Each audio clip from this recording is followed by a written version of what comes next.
Deebo Samuel is acquired by the Washington Commanders, and why this is really bad news for the Dallas Cowboys.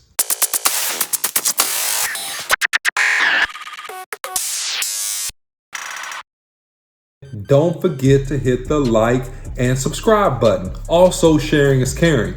Follow Boss Cowboy Sports on YouTube, Instagram, Facebook, and Twitter. You can follow me, the OC100, on Twitter. So, the great perennial all-pro utility player from the San Francisco 49ers is now traded to the Washington Commanders. And this is really bad news for the Cowboys, and I'll explain why, and I'll give you my 3 top reasons why that is so. But first, before I do, you have to understand what happened with the Washington Commanders this past year. They hired Dan Quinn, our former defensive coordinator, and he goes to Washington. He assembles some staff, some of which is from previous Cowboys assistant coaches. Now, he also signs our backup defensive ends to solidify depth on his defensive line front.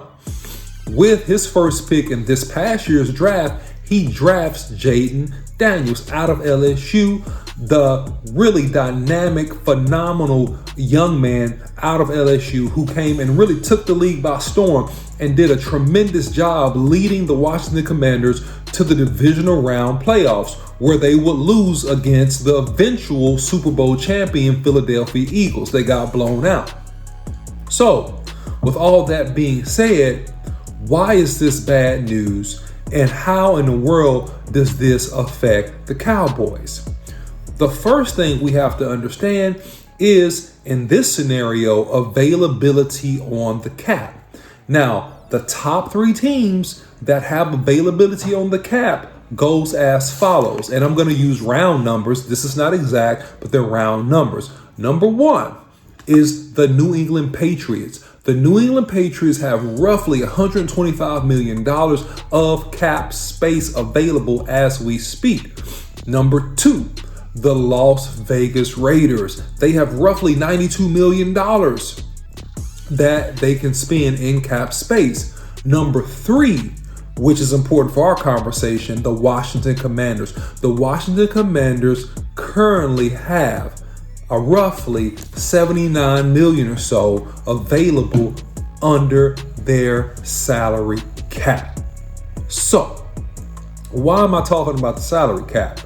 Great question. I'm glad you asked. Because teams that have the most room underneath the salary cap, they have the capacity to make the most moves and be the most aggressive. Not responsibly aggressive, not in-house aggressive, but real aggressive. Meaning getting the best players that you can and upgrading every position that you possibly can upgrade that is within your means. So, Deebo Samuel was due from the San Francisco 49ers a little bit more than $21 million. The San Francisco 49ers, they didn't like that proposition because recently they had signed Deebo to a 3-year, over $70 million extension. They didn't want to pay Deebo Samuel $21 million when he misses games. Deebo Samuel is, because of his playing style, he is often injured at some point during the regular season. He normally comes back and finishes up, but typically he does have an injury history. And so he called for less than 10 touchdowns last year. He had less than 10 touchdowns, and he had roughly around 600 or so yards in terms of receiving. So the San Francisco 49ers, in their opinion, they get from underneath a bad contract with a guy with a lot of talent, but the productivity doesn't match the amount of money they're paying him. And so they trade him for a 5th rounder, okay? 5th rounder in exchange for Deebo Samuel. Now, the Washington Commanders are responsible for that money.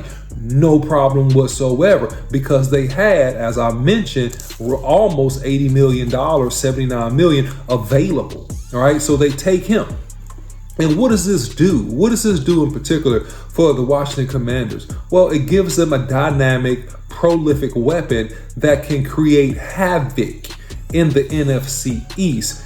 And it puts pressure on the Cowboys to truly try to keep up. The Cowboys are not right now the creme de la creme of the NFC East. No, we're chasing. And right now, we're chasing two teams. We're chasing the Super Bowl champion, Philadelphia Eagles, and now we're chasing the up and coming and trying to get stronger team in the Washington Commanders, who went 12-5 going into the playoffs, getting knocked out in the divisional round. And so what's happening is this. They are protecting Jaden Daniels from what we often talk about, me and Boss Cowboy, as the sophomore slump. What happens is you come into the NFL, you have athletic ability, you have physical ability, mental ability, and you catch defenses off guard. Because you're so athletic, you're so fast. Jaden Daniels running the 4-3, can throw the football all over the place. And so, but now they got a year of tape on you. And so they study you, they come back stronger, they come back with a game plan in particular to stop you. And so the acquisition of Deebo, what it does, it insulates Jaden Daniel from having a sophomore slump, at least the beginning part of it. And it gives them a much needed weapon as they chase excellence to chase the Philadelphia Eagles. And so now the Cowboys are in a situation where we have to match fire with fire. This almost certainly, in my opinion, guarantees that the Cowboys will pick some sort of skill position with the first pick of this NFL draft, because you almost have to keep up, based upon the Cowboys' tendencies of not wanting to make these type of moves. And these are the type of moves that the OC's been talking about. These are the type of aggressive, responsibly aggressive move of getting the best possible player based on position into your team, irrespective if they're not one of your guys, okay? So I'm saying this, the Cowboys typically like to build through the draft, so they're probably gonna do so.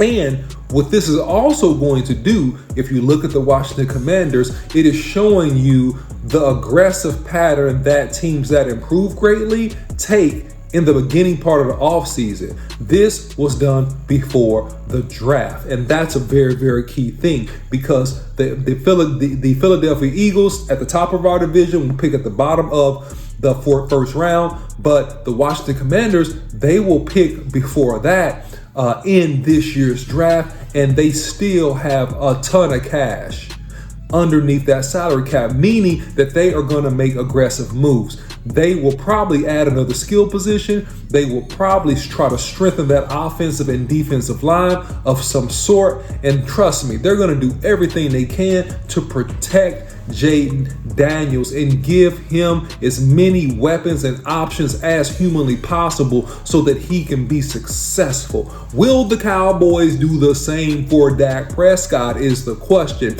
And the greater answer is that they better. They have to. Because at this point, we are chasing third in the NFC East without making dramatic improvements. And when I say dramatic, I mean significant upgrades in key positions on our team, aka running back, the addition of a receiver, strengthening the interior of the offensive line, defensive line, linebacker, and maybe getting another backup corner. That's how I see it shaking down. The Cowboys got to wake up and smell the petunias. We have to become aggressive. We have to become purposeful and intentional in all of our moves, because we have a team and we have the GM even of the Super Bowl champions in our division. All right. And so he says, all right, Roseman, he says he has an unhealthy, and I almost quote him, he has an unhealthy affinity to draft and to acquire as many good offensive and defensive lines as possible. And what is that telling you? They're committed to running the football, and they're committed to beating you up and beating you one-on-one and being physical and being one of the best. And hey, this year they were effective and were able to pull it through. So the Cowboys have to put the pedal to the metal and to improve. The bottom line is that the Cowboys have to be aggressive. The Cowboys have to do more than what we've done in previous off seasons to catch and to maintain pace with this emerging and surging stock price of the NFC East. And if the Cowboys don't, we could be facing being mediocre or even below average. Let me know what you think about the video. Give me your thoughts, observations, and opinions about this whole trade and how it affects the Cowboys and their perspective on how they need to move forward as it relates to being competitive in this NFC East. So thanks for watching. Don't forget to hit the like button if you like the video. Thumbs up. We really appreciate it. Also subscribe, follow Boss Cowboy Sports, YouTube, Instagram, Facebook, and now X. Follow the OC100 on X. Salute.